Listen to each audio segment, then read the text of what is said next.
Boa tarde a todos. Meu nome é Luana e meu estudo é sobre a acurácia do DineXpert no lavado broncoalveolar nos carros induzidos e nos carros. E as minhas orientadoras são a professora Fernanda e a doutora Ana Paula.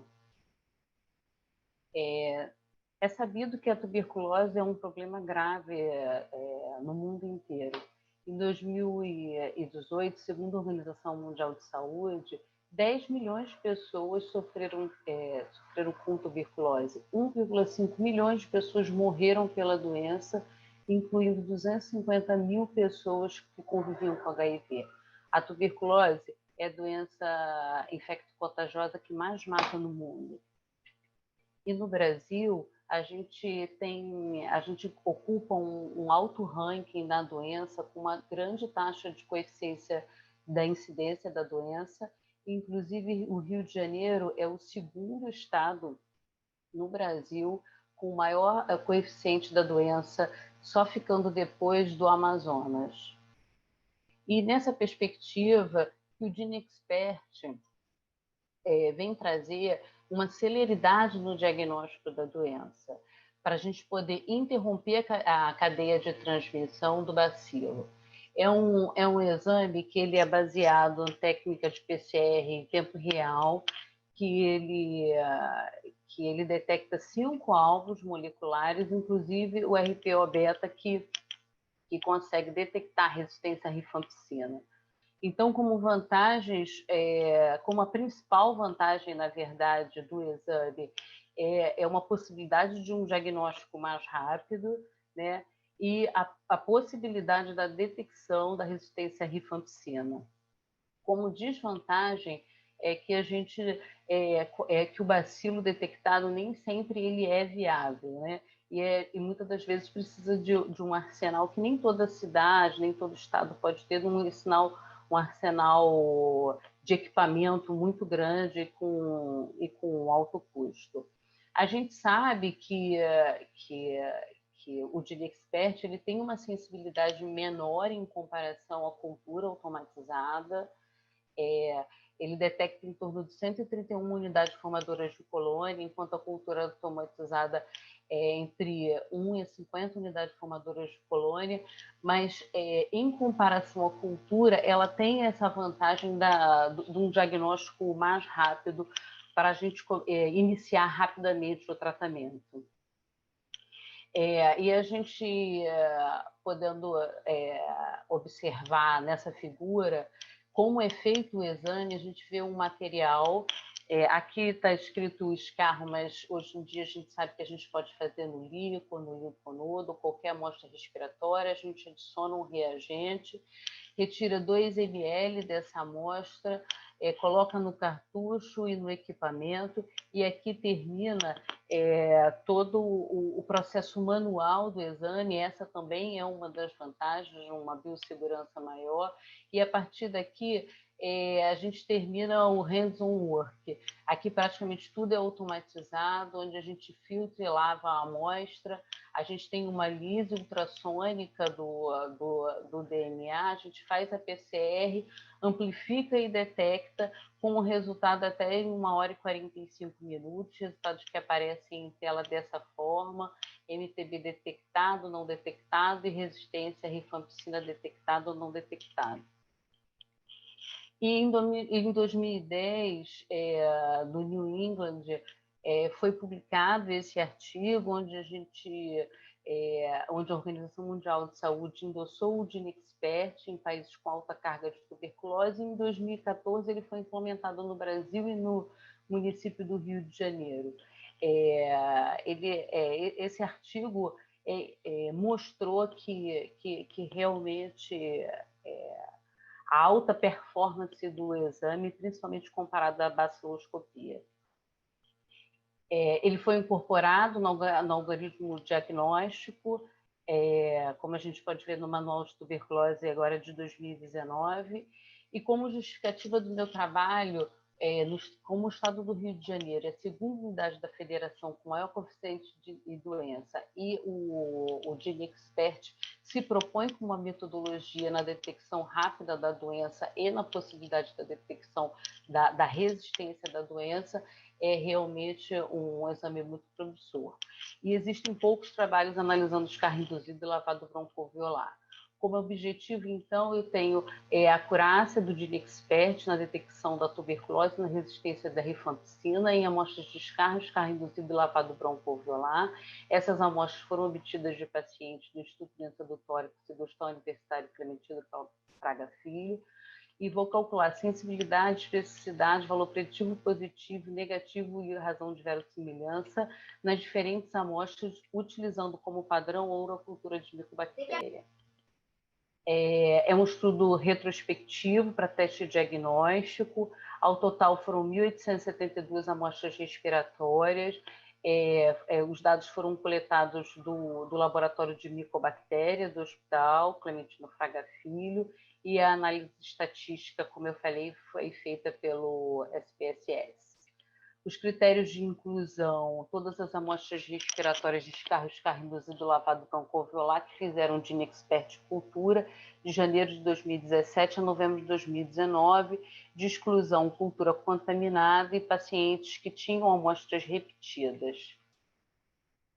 Recebeu parecer favorável do Comitê de Ética, e eu vou começar falando do lavado broncoalveolar. É interessante falar que outros trabalhos publicados na literatura, o lavado broncoalveolar, ele tinha como indicação principal a tuberculose, pacientes vinham com indicação de tuberculose. Como o Hospital Clementino Fraga Filho é um hospital terciário, essas indicações de lavado broncoalveolar foram várias, tipo neoplasia, bronquiectasias, hemoptise. Eu acho que esse dá um tom diferente dessa amostra de lavado broncoalveolar. De característica, os pacientes tinham em torno de 53 anos, 53,8 a média de idade, um pouco mais de homem do que mulher, o status positivo de HIV, 40 pessoas, e aqui falando, esse status de HIV conhecido, isso foi procurado, é como se fosse um SINAM do HIV, foi procurado num site que é notificado o HIV, e a gente tem bastante moradores de fora da cidade do Rio de Janeiro, mostrando que o nosso hospital, o SME da pneumologia, ele é aberto para fora da cidade do Rio de Janeiro. Ao total foram 718 amostras de lavado broncoalveolar, foram excluídas 9 com culturas contaminadas, 70 com BR positivo. Dessas 70 amostras, tinham 60 com expert positivo e 60 com cultura MTB, e 10 de GeneXpert negativo com nenhuma cultura para MTB, apenas culturas negativas com MNT. Das 639 amostras com PR negativo, nós tivemos 60 com GeneXpert positivo e 31 com MTB. E das 579 com GeneXpert negativo, nós tivemos 12 amostras falso-negativas, com GeneXpert negativo, e 12 com cultura MTB. Aí, a gente fazendo um zoom nessas amostras com GeneXpert positivo e cultura negativa, que teoricamente a gente poderia dizer que são falso-positivas, né, dessas 60 amostras, 29 eram negativas. Quando eu fui procurar no Sinan, no mínimo 11 pacientes desses foram tratados para tuberculose. Eu não tenho todos esses resultados ainda, porque pacientes tratados fora do Rio de Janeiro ainda não tive acesso a esses dados, mas eu estou aguardando, mas mostrando que o médico que avaliou o exame realmente deu importância, avaliou, não interpretou como falso positivo e tratou o paciente como tuberculose. De 120 amostras com DNIExpert detectado, eu tive 6 amostras com resistência à rifampicina, tive 3 amostras com cultura com resistência à rifampicina e 2 amostras com cultura negativa e uma amostra sem antibiograma. Dessas 2 amostras com cultura negativa, mostrando novamente a importância da avaliação do médico que atende os pacientes nesse caso, dessas duas amostras com cultura negativa e de DNIExpert positivo, não trataram para tuberculose, mostrando a importância da interpretação dos dados. Agora, no escarro induzido, a característica dos pacientes é uma média de idade de 46 anos, um pouco mais de homem do que mulher, 57 com HIV conhecido, né, com status HIV conhecido, e aqui mais moradores da cidade do Rio de Janeiro. E ao total nós fazendo 352 amostras de escarro induzido, 9 amostras foram eliminadas por serem do mesmo paciente, 29 culturas contaminadas, tivemos 31 BR positivo, 27 DNIExpert positivo, 26 culturas para MTB e uma cultura negativa para MTB, e tivemos todas as culturas negativas com expert negativo. Das 283 amostras com BR negativo, nós tivemos 41 com expert positivo e 24 com micobactéria positiva. 242 de DNIExpert negativo, com 3 culturas positivas para MTB, então nós tivemos 3 falsos negativos. Fazendo, então, aqui novamente um zoom desses falsos positivos, novamente, no mínimo 11 pacientes foram tratados dessas 18 culturas negativas, mostrando que o médico que interpretou o exame valorizou o expert positivo, também aguardando a resposta da secretaria para pacientes de fora da cidade do Rio de Janeiro.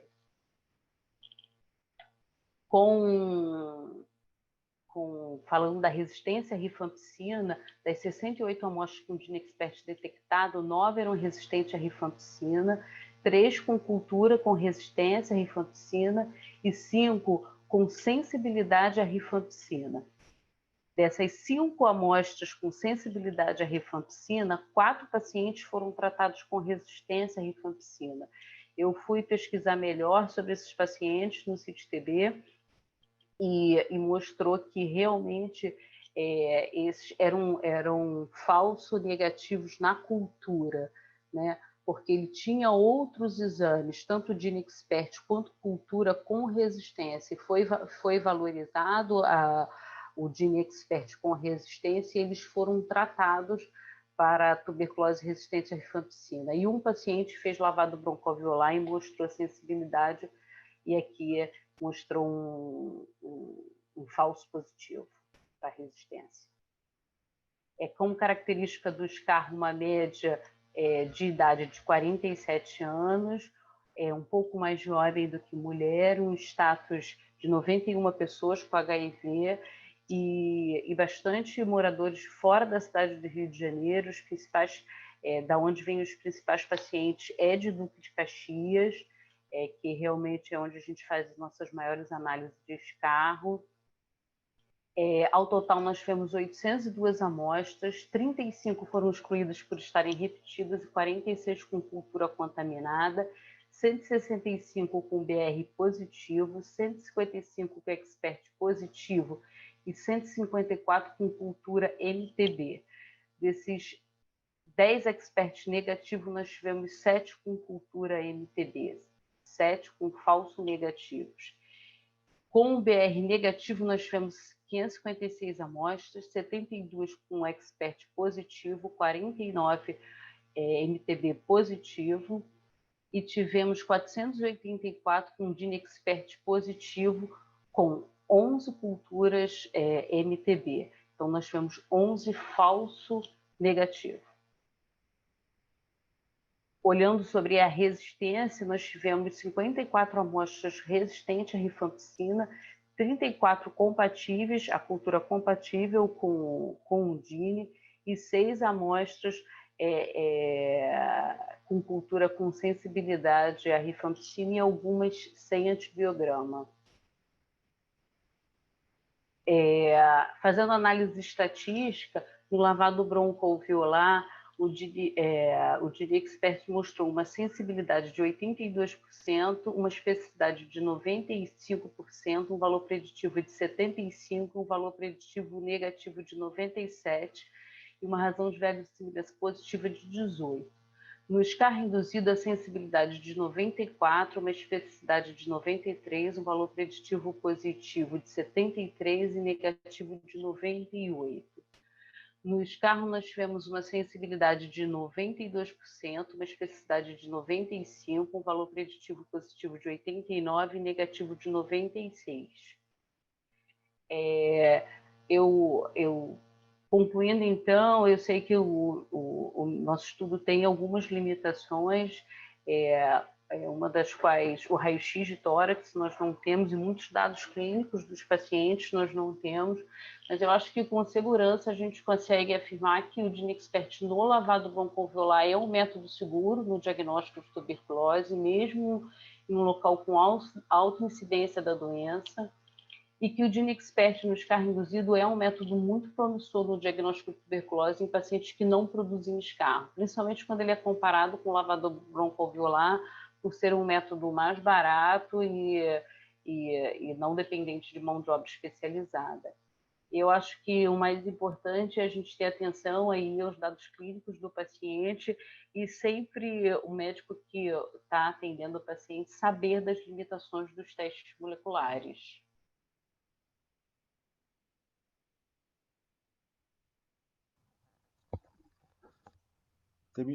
Terminou, Luana? Terminei.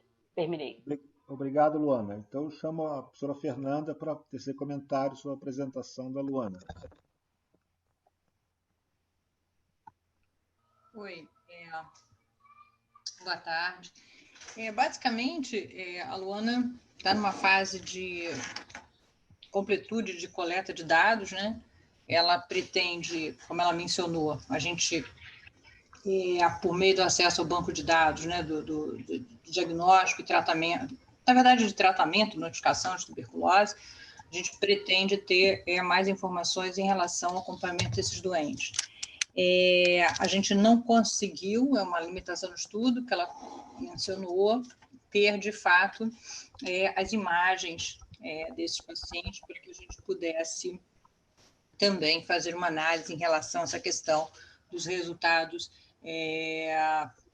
discrepantes, na verdade, particularmente desses pacientes, e também para que a gente pudesse definir e caracterizar melhor, né, quem são esses pacientes que têm vindo para realizar os exames, seja para o lavado, seja para o SCAR induzido, principalmente, né? Mas, como nós somos centro de referência de realização de eventos locais, nós não temos realmente as informações, que é uma limitação desses estudos, informações clínicas detalhadas e também as imagens. O que nós vamos utilizar e que nós temos utilizado e que a Luana tem pesquisado são justamente os bancos de notificação, de forma que a gente tenha minimamente um desfecho, né? Se os pacientes foram tratados ou não foram tratados, foram curados ou não foram curados, com base nas notificações realizadas de forma contemporânea com essas coletas que nós realizamos no Instituto de Doenças do Tórax.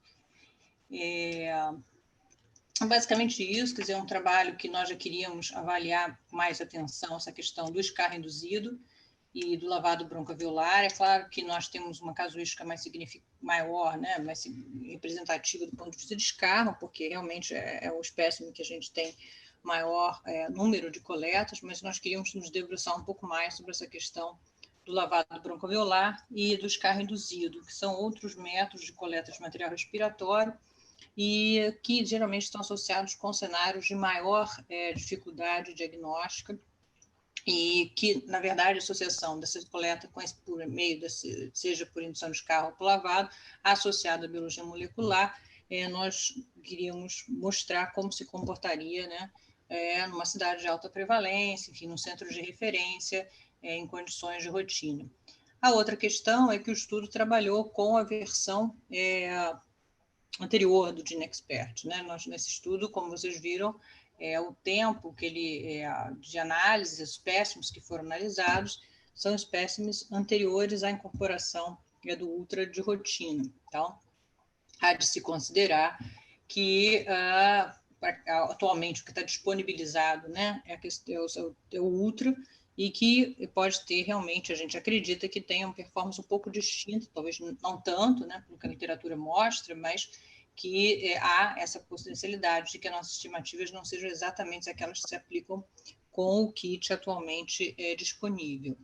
Mas, considerando os dados de literatura da realização do ultra e considerando que, na verdade, o ultra foi recentemente incorporado, o que a gente imagina que o ultra, assim, a priori, né, por questão da melhor sensibilidade em determinados grupos, que são grupos que muitas vezes vão fazer essas coletas de descarga induzido lavado branco-alveolar e pode ter uma performance em termos de sensibilidade um pouco maior, e em relação à especificidade, a gente tem as questões de risco que precisam ser analisados, mas essa é uma outra limitação do estudo, que vai demandar, na verdade, a incorporação do ultra demanda um outro estudo, né, que não é esse estudo da Luana, mas eu acho que o da Luana abre o caminho, funciona como um estudo que pode ter esses desdobramentos do ponto de vista do sistema operacional de controle da tuberculose. Eu acho que é basicamente isso, são as limitações que nós temos, mas temos a questão de ter uma extensa casuística, um centro de referência, o fato de que nós utilizamos, né, como padrão a cultura, mas também procuramos fazer esse cruzamento de banco de dados para que essas informações que nós não dispomos no tal detalhamento possam ser, de certa forma, tangenciadas pela consulta a esses bancos de notificação. Acho que é basicamente isso, Fran. Eu não sei abrir para perguntas, se alguém gostaria de fazer alguma pergunta, sugestões também são bem-vindas. Sim, nós temos 4 minutos. Alguém tem perguntas? Não. Silvaninha, lá a mãozinha azul lá. Hoje é dia da mão, hein, Ana? Boa tarde, boa tarde. Parabéns, Fernanda, parabéns a Edna, né? Luana. É porque eu estou procurando o nome dela aqui, não achei o nome dela. Luana, desculpa, Luana, agora eu vi você aí, né? Parabéns, um trabalho muito bom, realmente. Eu, na verdade, não é uma dúvida, é uma indagação aqui com a questão do valor preditivo positivo no lugar de alta prevalência. É claro que vocês usaram o padrão, ainda não tem, a Fernanda explicou muito bem, você também da questão das limitações, mas eu me preocupei um pouco, vocês não se preocuparam um pouco se falou preditivo positivo baixo, não chamou atenção, eu fiquei um pouco preocupada, né, com a relação do valor preditivo positivo no lugar da alta prevalência está um pouquinho baixo, e aí vocês fizeram essa pergunta, eu sei que tem a questão clínica, essas questões, mas das análises, o que vocês pensaram nessa questão? Você quer fazer um comentário, Luana? Não. Pode começar, Fernanda, que aí depois se eu tiver uma coisa, eu posso falar. Na verdade, a gente sabe que a questão toda do valor preditivo, né, ela está relacionada também com a probabilidade, né, pré-teste, enfim. E a gente trabalha como centro de referência para o diagnóstico, particularmente desses doentes que fazem lavado broncoalveolar, muitos que vêm a fazer broncoscopia no nosso centro, na verdade, não vêm geralmente para o diagnóstico de tuberculose, né? E aí eu acho que traz a grande reflexão, que era o nosso interesse de estudo em relação a isso, o grande fluxo de pacientes para nós, para a broncoscopia, apesar de ser uma cidade, né, de alta prevalência de tuberculose, é para diagnóstico de neoplasia de pulmão, né? E nós vimos frequentemente, a observação, digamos assim, aleatória da prática, e que muitas vezes os pacientes tinham realmente imagens compatíveis, mas tinham também imagens sugestivas, né, de eventualmente sequela ou eventualmente, né, de uma tuberculose. Enfim, parecia que a tuberculose, o bacilo havia passado por ali, com aquelas estrias densas, imagens sequelares, enfim, sem história prévia de tratamento. Então, assim, eu acho que esses valores preditivos eles têm que ser contextualizados com relação à probabilidade pré-teste de um centro de referência que, na verdade, utiliza esse procedimento particularmente para a questão do diagnóstico de neoplasias respiratórias e outras doenças respiratórias. Quer dizer, basicamente, o SCAR reduzido já é um perfil um pouco distinto, né, que já é uma ferramenta mais utilizada para o diagnóstico da própria tuberculose, mas essa reflexão a gente queria trazer em relação à broncoscopia realmente, né? Quer dizer, a despeito de ser um local de alta prevalência, a probabilidade pré-teste, quando ele é submetido à broncoscopia, geralmente é uma probabilidade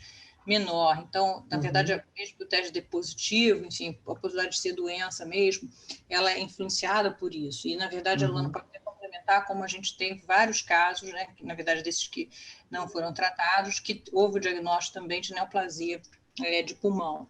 E aí a discussão, justamente isso, quanto que era nosso questionamento em relação à impressão que a gente tinha, né, com o paciente adulto, é que essa realização do Gene Expert no lavado, quando primariamente, né, o paciente, quer dizer, ela viu a imagem primária, né, a suspeita primária realmente era de outra patologia, como dessas neoplásicas, mas quando havia imagens sequelares, se haveria possibilidade de você amplificar alguma coisa ali, né, enfim, passou por ali, mas de doença, esse confundimento, né, e o valor preditivo exatamente o Gene Expert na broncoscopia, no lavado broncoalveolar, quando você está com outras hipóteses diagnósticas e quando trabalha com pacientes que a priori a probabilidade pré-teste maior é para neoplasia e não para tuberculose. A gente quer trazer essa discussão, essa reflexão, porque não raro a gente tem sido procurado por colegas que exatamente vai ter uma massa, faz o lavado e dá um gene positivo.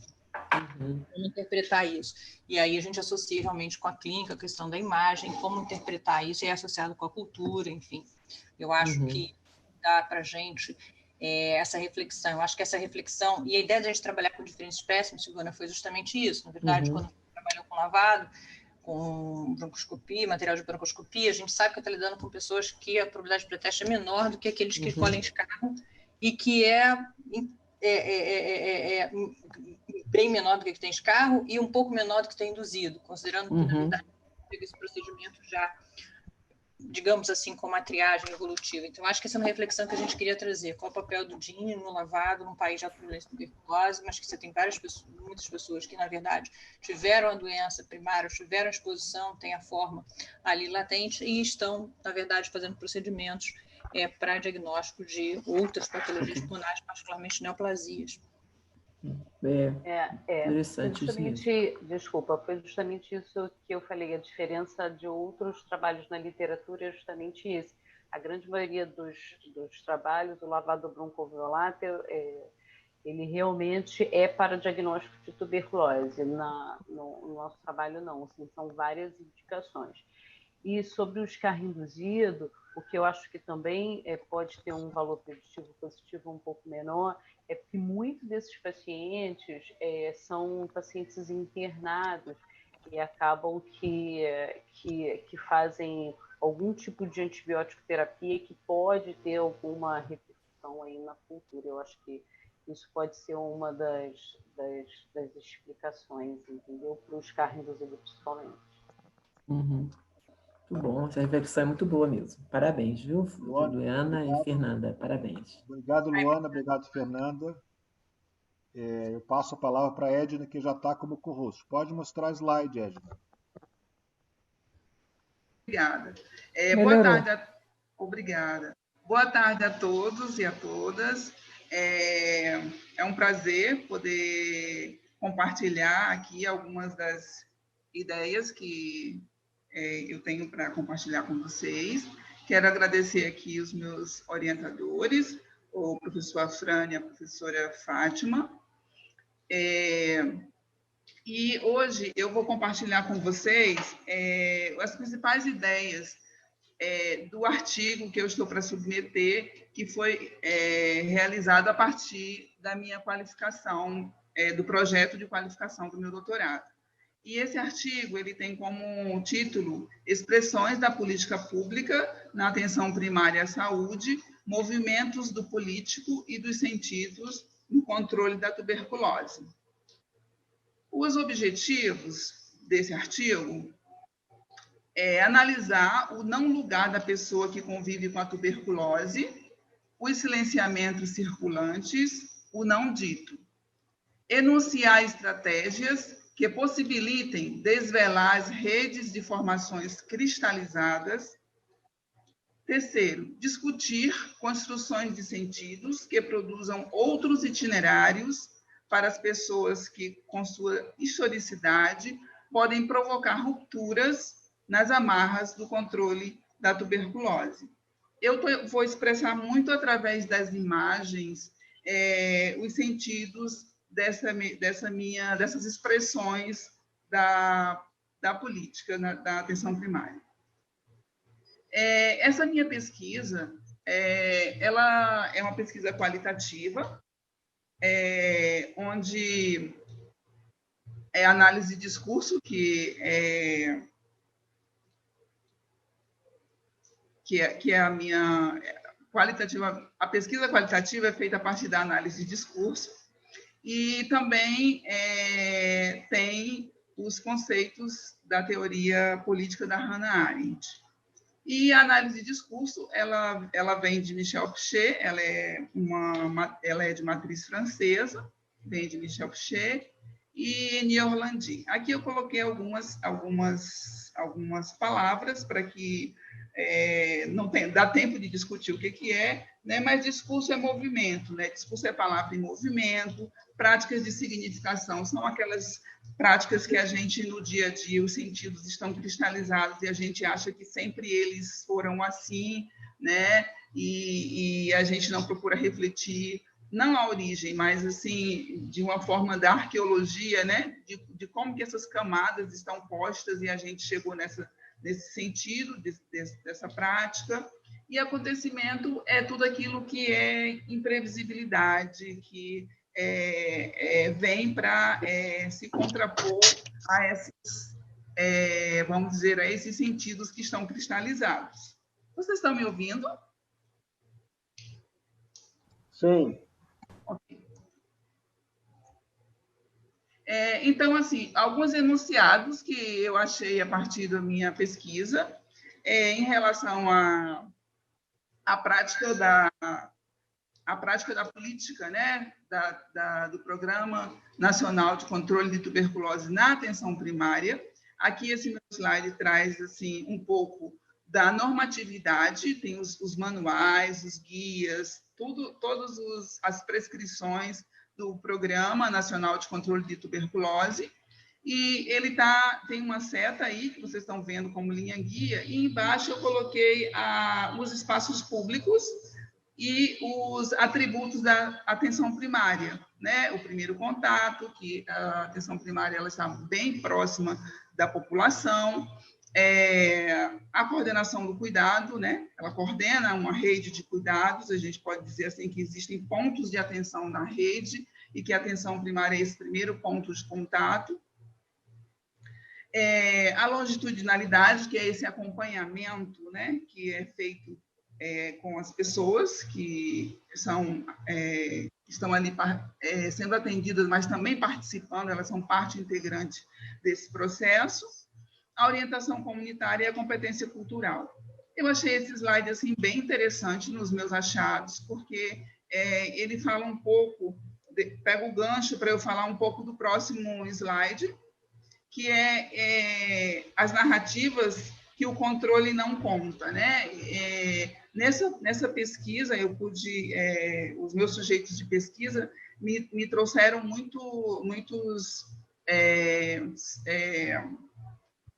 achados que eu pude, então, eu coloquei na moldura, por exemplo, a prescrição, os medicamentos prescritivos, que estão dentro de um modelo, né, que não tem muita negociação, né, é um modelo prescritivo, não tem muito o que falar, é a adesão a esse tipo de tratamento, né? É um tipo de tratamento e é um modelo. Ali, um pouco nesse quadro aí, o abandonador, né? Como que o próprio programa dá esse nome para as pessoas que não conseguem, por por conta da vida ou por motivos outros, pela pluralidade da vida, fazer o seu tratamento. Então, assim, eu coloquei aí PNCT, as narrativas que o controle não conta, como um outro sentido para essas questões que eu, como profissional de saúde, vejo de uma forma, mas a pessoa que está sendo tratada, a pessoa que está acometida e está com a tuberculose, tem outro olhar, tem outro sentido para essas questões aqui.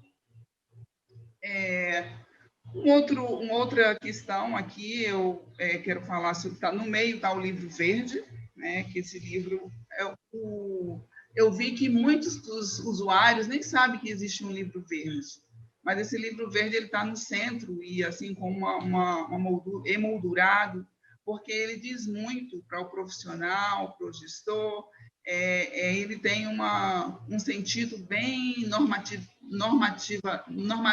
né, na expressão da política. O calendário ali, né, 24 horas, 7 dias na semana, e um pouco ali, nessa figura, eu expresso assim, um sentido do que é adoecer, né? O que eu me sinto o que eu sinto quando estou doente, o que é estar doente para mim, o que é estar doente para o programa, o que é estar doente na atenção primária, o que é esse adoecer, como é que a gente conversa com essas questões. E aí, a partir dessas entrevistas, eu fiz um corpus discursivo, né, para poder ter categorias para fazer a análise. E uma das primeiras categorias é essa aqui, imperativo categórico, controle. São sempre diálogos que eu estou fazendo com o programa, não é eu que estou fazendo, mas a partir da análise de discurso, a partir da teoria política de Hannah Arendt, né, que entende política como pluralidade entre os homens e convivência entre os diferentes. Esse é o sentido dessa questão política para Hannah Arendt. Então, assim, como que esses outros sentidos dialogam com o Programa Nacional de Controle da Tuberculose. Então, eu coloquei uma das falas aqui de um dos entrevistados, mas, em sua maioria, eu acho que os profissionais aqui da atenção primária, pelo menos os que eu convivi, assim, reconhecem a importância de haver um programa normatizado. Todo mundo entende que, pela característica da própria doença, que pela dificuldade de acompanhamento, pela taxa de abandono, pelo tempo longo de tratamento, que faz sentido haver esse controle, né? Meio policialesco, digamos assim, quase, né? E pelo menos assim, era a minha opinião. Continua sendo. Não acho que seja uma questão o programa da tuberculose ser normativo, entendeu? Não acho que seja uma questão importante, não.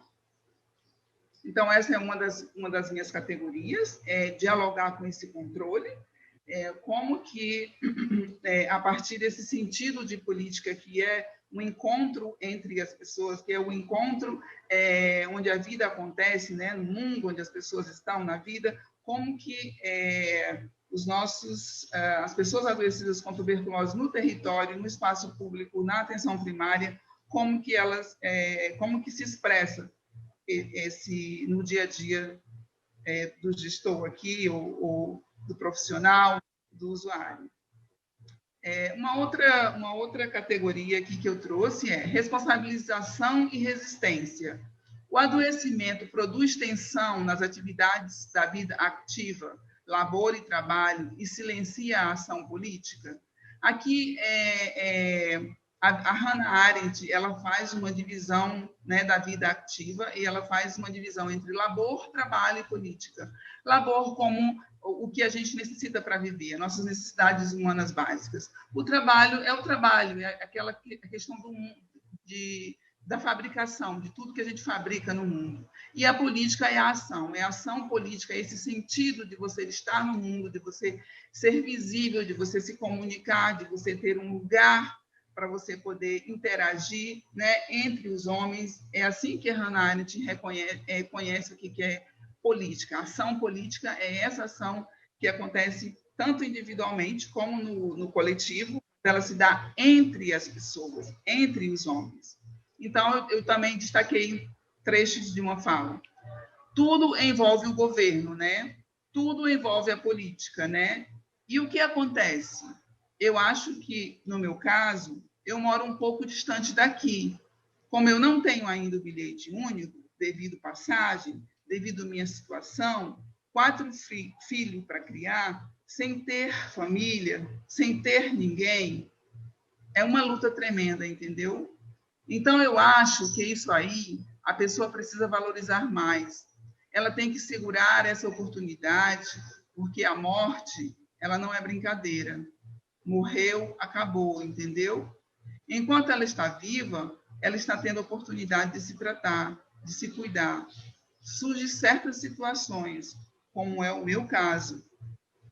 Eu tenho 4 filhos, né? Às vezes, como foi o meu caso, a minha casa pegou fogo. Hoje, eu estou há 15 anos sem tomar esse remédio, entendeu?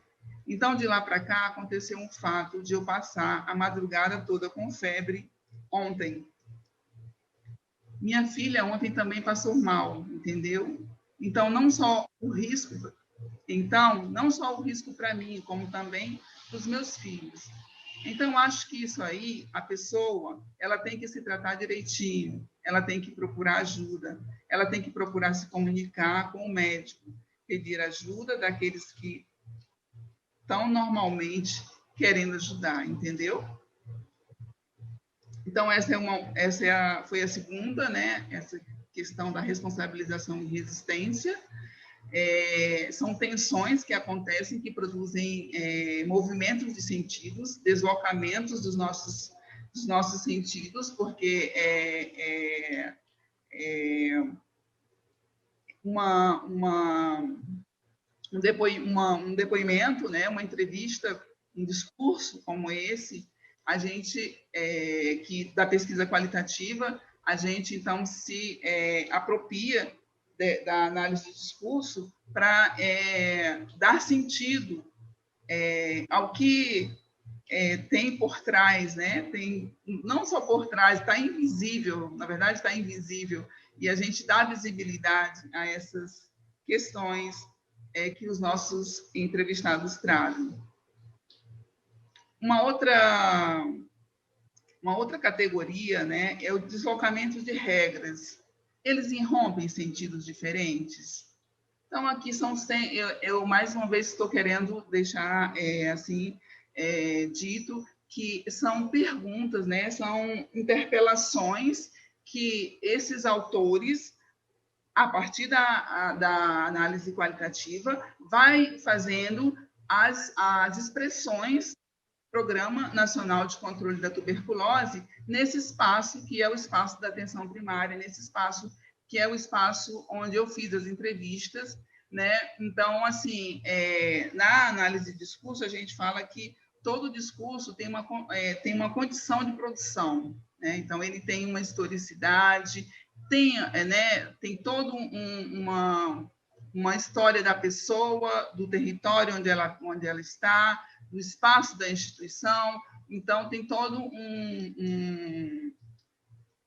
um sentido que fazem com que esse discurso apareça. A gente chama de condições de produção. Então, é a partir dessas condições de produção, é a partir dessa historicidade que esse artigo vem fazer essas perguntas, né? Vem interpelar o Programa Nacional de Controle da Tuberculose. Então, essa é a terceira, deslocamento de regras. E rompem sentidos diferentes. Então, esse é outro trecho de uma entrevista. Eu trabalho com um público, né, que é a população em situação de rua, e que é um público que não tem regras. Eles estão na rua, E as regras são as regras que eles criam, seja lá de convivência entre eles.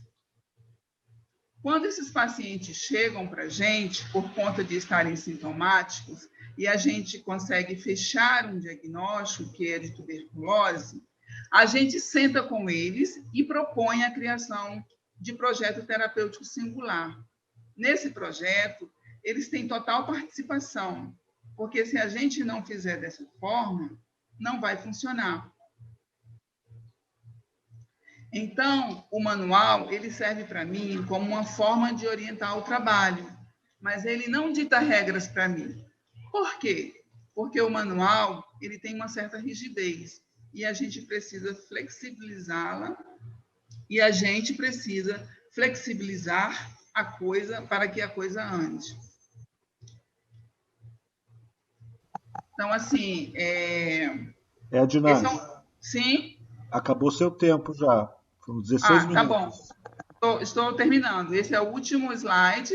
E na AD a gente não fala de conclusão, mas essa é uma compreensão e uma reflexão para fechar, né? Ser uma pessoa reconhecida pelo Programa Nacional de Controle da Tuberculose como abandonadora é engendrado pelo próprio controle da doença. Esse fracasso, organizado pela abordagem controladora em nome de cumprimento das leis universais, retroalimenta a despolitização do ato de agir para a cura e aparece como expressão da política pública na atenção primária à saúde. Obrigada. Edna, obrigado. Eu passo a palavra para a Fátima, professora Fátima. Oi, então, boa tarde.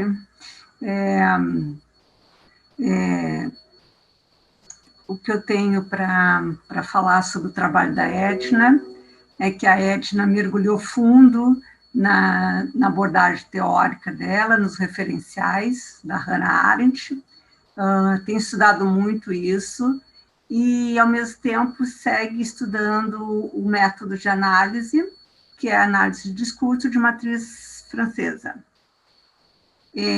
O que a Edna vem trazendo, e já fez um primeiro rascunho do artigo, que é o compromisso dela consigo, comigo e com a Frânio, ela já fez uma abordagem que era muito mais da ciência política. E nós, então, começamos a discutir e colaborar nesse sentido de dar uma direção que ela possa trazer um material de contribuição para a política pública de saúde em tuberculose. O fato da Edna trabalhar com a Hannah Arendt traz também um aspecto importante, porque talvez a tuberculose tenha se colocado ao longo da configuração dela como programa ou como algo fora da política pública de saúde que foi implementada, com todas as suas contradições, né? Esse movimento é dialético mesmo, no que se refere ao Sistema Único de Saúde. Então, quando a Edna traz a questão da diferença da política como um encontro entre os diferentes, nesse sentido que a gente está trazendo contribuições para pensar a tuberculose e as ações que são definidas como políticas, né, para essa doença, né? Então, o que eu queria dizer é isso, ela está muito bem, o compromisso dela agora é o artigo agora em dezembro, e ela deve fazer a coleta de material, também fez uma emenda no Comitê de Ética para fazer a coleta de material à distância, em função da pandemia, e o próximo artigo é o da conclusão da tese, né? E eu acho que eu não teria mais nada para dizer e abriria para as perguntas. O que você acha, Frânio? Ok, Fátima, obrigado. Há perguntas? Alguém que fazer comentário, fazer perguntas para a Edna? Ou para a Fátima? Eu gostaria de perguntar, Pode ser, Frânio. Vocês estão me ouvindo? É que eu tirei o fone. Eu já estou ficando com cãibra na orelha de fone de ouvido, gente. É muito... Peraí, deixa eu botar aqui, que eu acho que fica melhor. Pode falar. Edna, não, aqui confesso minha profunda ignorância sobre a análise qualitativa baseada na análise do discurso, então eu te pergunto em termos assim mesmo, digamos, metodológicos. E peço desculpa, eu não sei se no início da sua apresentação você falou, eu tive que atender o telefonema. Mas quantos pacientes você entrevistou? E como você faz esse processo? A partir, você transcreve ou grava, né, a entrevista para depois passar para uma fase de análise. E a minha pergunta é: quanto do referencial teórico que você decide utilizar, né? Você justificou no início, enfim, grandes, Hannah Arendt, alguma coisa eu ainda conheço, pode influenciar, porque, assim, existe uma crítica a uma postura, por exemplo, a abordagem do profissional de saúde ou do programa de controle em relação, só pegando a última parte, em relação ao paciente que abandona o tratamento, né? Essa visão. Mas o quanto da opção por um referencial teórico também influencia a tua análise. Quanto você consegue, em outras palavras, quanto você consegue ser isenta também das tuas convicções pessoais, políticas, na análise. Eu sei que é uma pergunta complicada, né? Porque a gente sempre influencia de algum jeito, né? Porque a gente não é completamente indiferente ou imparcial na história. Mas como é essa relação na análise do discurso? Boa tarde, Ana Cristina. É isso, Ana Cristina? Sim. Então, foram 5, como nesse momento esse artigo da minha qualificação, foram 6 entrevistados.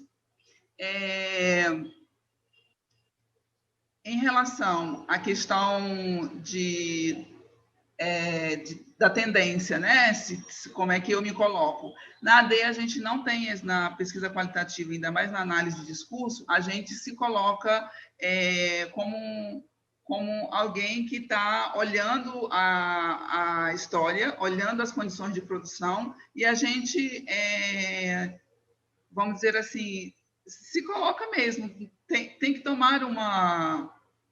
Não é um partido, né? Mas assim, a gente interpreta a partir das condições de produção. A gente não fica isenta, como você falou, a gente não é isentona.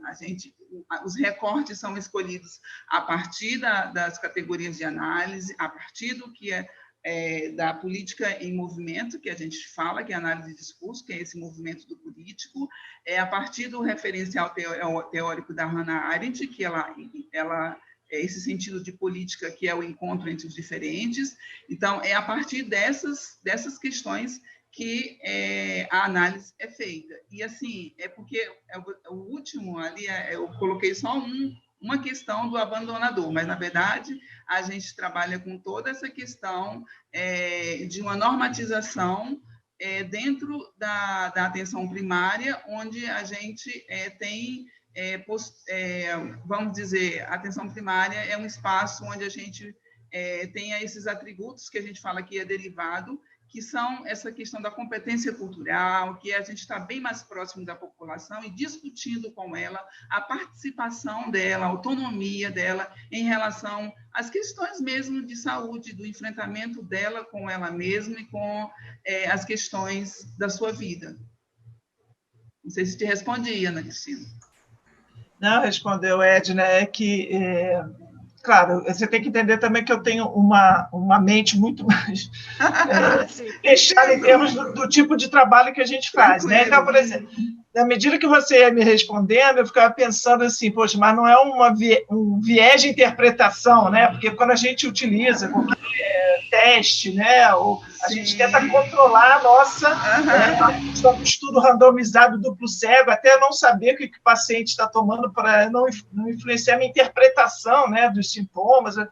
É claro que isso numa pesquisa qualitativa é muito mais difícil ou quase impossível, acho que por princípio, né? Eu não sei. Sim. Mas aí eu fico assim perguntando, mas será se algum paciente te der uma resposta que não seja compatível com a tua convicção? Como é que você interpreta isso? Ou vai no sentido contrário enfim, ao teu referencial teórico, como é que você é avaliado? Eu vou precisar colocar isso, porque isso é imprevisibilidade. Isso, a Hannah Arendt fala que só é possível ela tem um conceito que chama natalidade, que só é possível a gente fazer política porque tem os diferentes. Se a gente se encontra com as diferenças, daí sim é possível a gente não ter consensos, mas a gente melhorar a gente melhora a nossa possibilidade de se relacionar com o outro e até de entender, esse tratamento tá interessante assim? A sua vida, do jeito que você vive, é possível que você faça dessa forma? Como que a gente pode se organizar para que você cumpra o seu tratamento, que não é fácil, é uma doença crônica, né? A tuberculose é uma doença crônica, pode ser por 6 meses, mas pode ser por 2 anos, pode ser por muito tempo na vida. Como que a gente pode, entre a gente, fazer uma organização para que você possa cumprir, né? Mas assim, sabendo que a pessoa também tem a sua autonomia, a pessoa tem a sua história, o seu lugar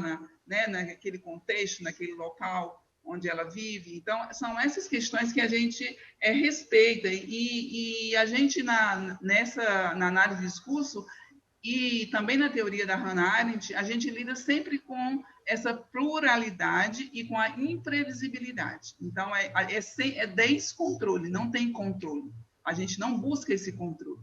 A gente estuda sem ter esse olhar para um controle. Por isso, a nossa pergunta, né, sempre de interpelar esse Programa Nacional de Controle da Tuberculose.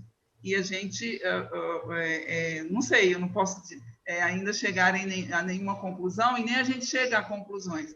A gente enuncia coisas, a gente compreende, a gente traz reflexões e as nossas contribuições, como a Fátima falou. Porém, a gente entende sempre que sim, política é movimento. Esse sentido do movimento ele vai sempre acontecer, e não dá para parar de um modo analógico e ficar sempre fazendo as mesmas normas e as mesmas prescrições, porque a vida está para além das prescrições. Obrigada, Edna. Deixa eu até botar minha cara aqui, que a gente discutindo e ela aparece, fica aparecendo, né? Tá bom? Parabéns, querida. Obrigada. Depois eu quero ler. Tchau. Tranquilo, vamos sim. Edna, obrigado.